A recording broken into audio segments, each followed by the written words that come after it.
La brecha en el Génesis. En el principio, Dios creó los cielos y la tierra. Sin embargo, la tierra estaba desordenada y vacía. Así comienza el relato en el libro del Génesis, específicamente en el primer capítulo, versículo 1, y en el versículo 2. Pero, ¿qué ocurrió entre estos dos versículos? ¿Gobernaba Satanás el planeta antes de que existiera Adán? ¿O fue que Dios generó algo perfecto para luego destruirlo y volverlo a crear? Esta incertidumbre da origen a lo que se conoce como la brecha, una laguna indefinida de tiempo entre el primer y el segundo versículo de Génesis. La teoría que se postula es que hubo una creación original perfecta, seguida de una ruina que dejó la tierra en un estado desordenado y vacío, para luego ser reconstruida por Dios a partir del segundo verso de Génesis. No hay una explicación clara sobre por qué la tierra se encontraba en ese estado, y muchos teólogos han intentado responder a esta pregunta. El origen de esta teoría de la brecha se remonta a los intentos de armonizar el relato de Génesis con la geología aceptada. Según la evidencia empírica, la Tierra tuvo un origen que duró miles de millones de años, mucho más tiempo del que los 6 días que relata la Biblia. Conceptos como la evolución teísta y la creación progresiva son ejemplos de intentos por alinear el relato bíblico con la evidencia científica. La teoría de la brecha, entonces, se convierte en otro esfuerzo para hacer coincidir el relato de Génesis con los descubrimientos geológicos.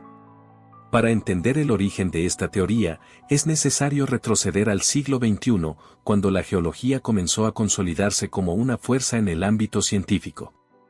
A medida que los avances surgían, los teólogos no se encontraban en una posición intelectual sólida para discutir desde una base científica las alegaciones de los estudios de la Tierra.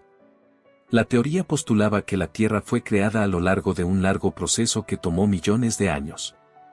Dado que la Biblia habla de 7 días, se necesitaba encontrar un hueco, y el lugar más cómodo para hacerlo fue entre el primer y el segundo versículo de Génesis. El segundo verso comienza con, y la tierra estaba desordenada y vacía. Notemos esa pequeña conjunción y que aparece en medio. Esta palabra marca una separación enfática en el texto, indicando que entre los primeros versículos hubo una laguna de tiempo que se pierde en la espesa noche de la oscuridad. Las palabras desordenada y vacía se traducen del hebreo como tohu y boh.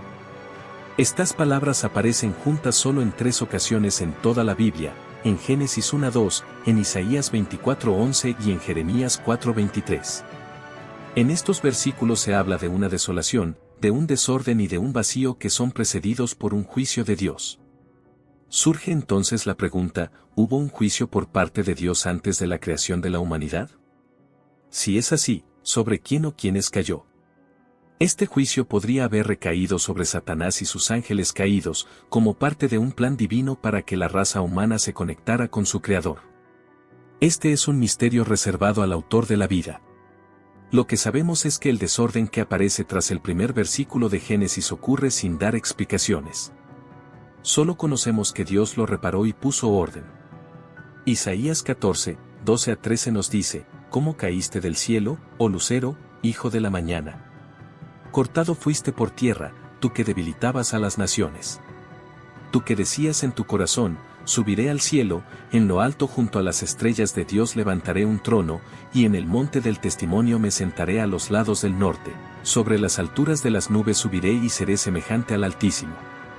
Este pasaje, junto con otro en Ezequiel 28, 12-15, relata la caída de Lucifer, describiendo los motivos y razones de su juicio, aunque no especifica cuándo tuvo lugar. Sin embargo, hay algunas pistas en otros pasajes de la Biblia que pueden ayudar a entender este misterio. En Job 38, 4, se menciona que los ángeles fueron creados antes que la tierra. También sabemos que Satanás cayó antes de tentar a Adán y Eva en el jardín del Edén. Por lo tanto, la caída de Satanás tuvo que ocurrir entre la creación de los ángeles y la caída de Adán y Eva. Esto pudo haber sucedido en cuestión de minutos, horas, semanas o incluso siglos y milenios antes de que comieran el fruto prohibido. La Biblia no lo especifica. No obstante, muchos han hecho conexiones y sugieren que la caída pudo haber sucedido entre los versículos 1 y 2 del primer capítulo de Génesis, donde se describe un estado de desorden y vacío. La brecha podría, entonces, ser una consecuencia directa del juicio de Dios sobre Satanás y sus ángeles. Estos son misterios y preguntas que carecen de respuestas claras. ¿Qué ocurrió antes de Adán y Eva? No lo sabemos. Sin embargo, lo que sí conocemos es lo que ha sucedido desde entonces, una humanidad alejada del Creador que, en su búsqueda de reconciliación, necesitaba un Salvador. Pero gracias a Dios, el Salvador llegó y tiene las puertas abiertas para todos nosotros.